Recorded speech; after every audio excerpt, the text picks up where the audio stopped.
Europe 1 matin, Dimitri Pavlenko.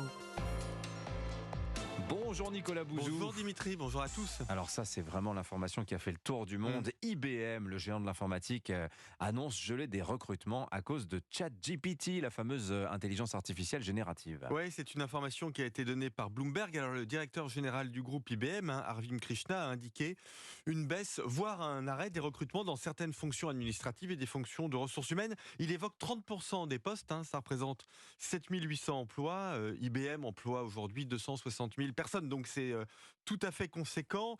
En fait, on commence à voir de grandes entreprises regarder en face le phénomène ChatGPT et puis le chiffrer. Il y a quelques jours, c'est l'éditeur de presse allemand Axel Springer, vous savez, qui détient notamment Die Welt, le grand journal allemand, qui a annoncé que des journalistes pourraient être remplacés par une intelligence artificielle comme ChatGPT. Ce qu'il faut bien savoir, c'est que jamais dans l'histoire de l'humanité, une innovation n'a connu une adoption aussi rapide. Il a fallu 60 jours pour atteindre 100 millions d'utilisateurs de ChatGPT.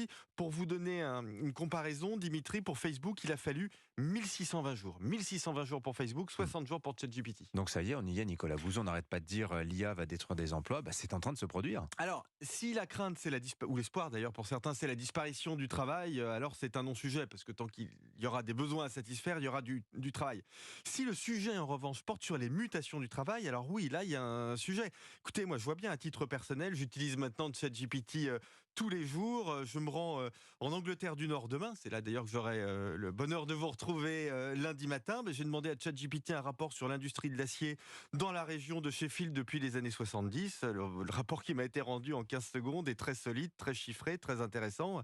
La technologie a été parfaite pour faire ça. Mais est-ce qu'il y a des métiers qui vont être protégés de l'intelligence artificielle ? Oui, bien sûr, heureusement. Les métiers de la main et plus encore les métiers de la créativité et de la main, coiffeur, cuisinier, artisan d'art, et puis les métiers de synthèse aussi, parce que demander à ChatGPT un rapport sur l'industrie anglaise, c'est tout à fait possible, oui. Mais lui demander en revanche quelles peuvent être les leçons à en tirer pour les régions françaises qui se sont désindustrialisées, ça, il faut encore du raisonnement humain pour le faire. Mais surtout, Dimitri, le métier qui va exploser ces prochaines années, c'est le métier d'interréaction avec ChatGPT, ce qu'on appelle les ingénieurs prompt.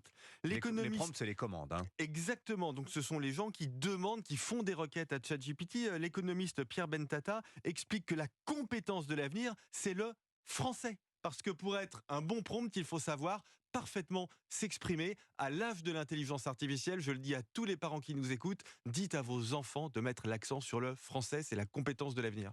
Très intéressant. Merci beaucoup Nicolas Bouzou. Signature Europe 1, 7h23.